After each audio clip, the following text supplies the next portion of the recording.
Asakada qor yog'yapti. Biz aynan shu manzilga yetib keldik. Bu yerga o'z ishlarimizni o'rnatdik. Videoni oxirigacha ko'ring, biz ularni birma-bir ko'rsatib chiqamiz.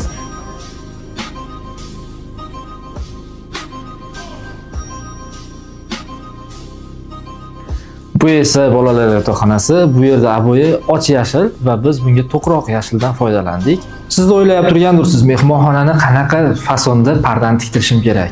Klassik yoki high-tech fasonda. Biz tavsiya beramiz high-tech fason, chunki sababi har qanaqa remontga hozirgi mana shu urfdagi galsturli fasonimiz mos kelyapti va hech qachon modasi o'lmaydi. Hamisha bir xilda bo'lib turadi.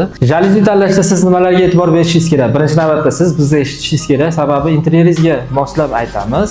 Siz esa ko'zingizga chiroyli ko'ringan jaluzilarni tanlaysiz va u xonaga mos kelmasligi mumkin. Har qanaqa holatda biz siz o'ylaymiz, shuning uchun bizga bemalol ishonishingiz mumkin.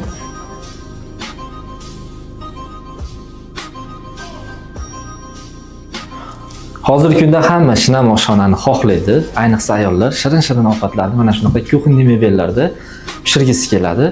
Biz ham o'z foydamiz tegishini olib, mana shunaqa kombo jaluzilar o'rnatib berdik. Yorug'lik kerak bo'lgan paytda shunaqa ozgina ko'tarib qo'ysa, yorug' tushib turadi. Eshiklariga esa mana shunaqa plijerlarni qo'yib berdik. Ko'rib turibsiz. Bitta qo'l harakatida ishlaydi, tepadan pastga, pastdan tepaga va bemalol chiqib ketishingiz mumkin.